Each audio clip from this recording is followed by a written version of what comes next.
Hey, this is Michael with Jellyfish Lighting. So we're gonna do just a quick little video on mapping out a job, mapping out the lines, and doing simple jumps. So this is based on a pre-wire that we did. Pre-wire meaning that we came in the construction phase. We ran the wires from a control box to the starting points on the house so that when the house was built and the soffit was done, we could come and just put our lights in. So let's go take a look.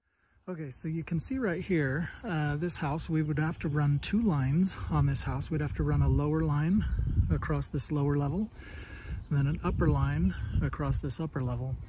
Ideally, the easiest spot for us to work is to use a control box in the garage on this wall, pop up right here. In the pre-wire in the construction phase, we actually did that. We ran a wire right up to here, and then we ran a wire right up to here to this starting point. You would technically do the same thing with an existing home.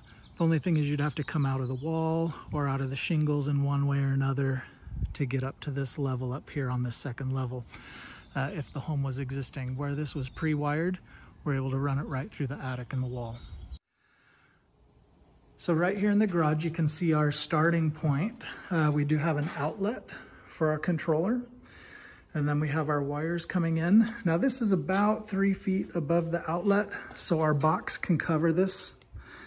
The wires can be pulled right into the box mounted to the wall, and then these wires go to our starting points.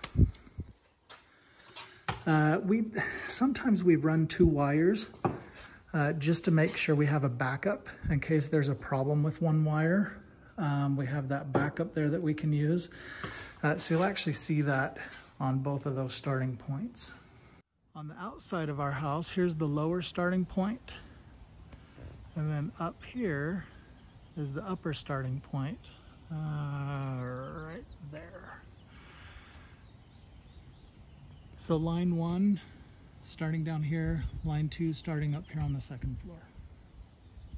Now when we look at the makeup of this house, this bottom level is actually pretty easy. It's basically a cut here, turning a corner,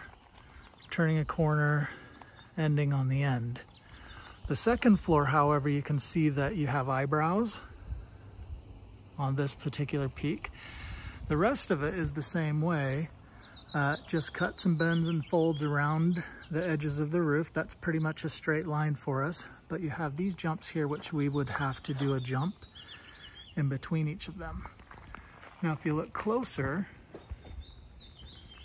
you can see that jump was done. You can see our wire sticking out the bottom here. There would be a wire sticking out the top as well.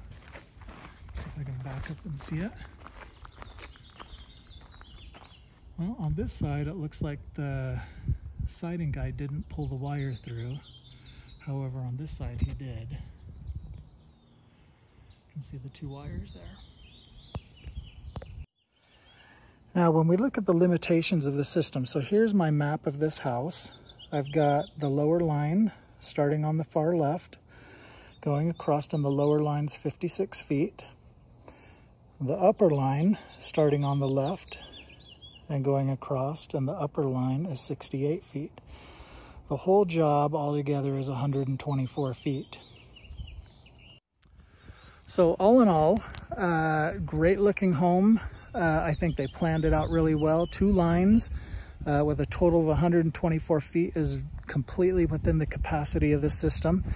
The system will do, technically, we'd like to cut it off about 250 feet just to make sure that we don't overextend the capacity of the controller.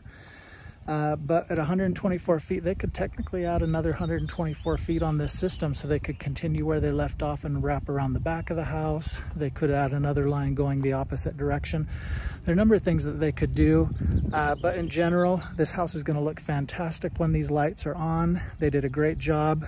A nice location for the controller. The lines look like they were stubbed out correctly, with the exception of the one jump on the peak where we did the little jump on the eyebrow right there. But they should be able to push the panel back and find that extra wire back there behind because it does, on the bottom end, it is sticking out, which means on the upper end it is actually there. Other than that, I think everything should end up being pretty good. My job in coming here today, it being a pre-wire, is to make sure when our guys come in a couple of weeks to actually put the lights on this house, that's ready for them to put it on, and it is. So we should be good.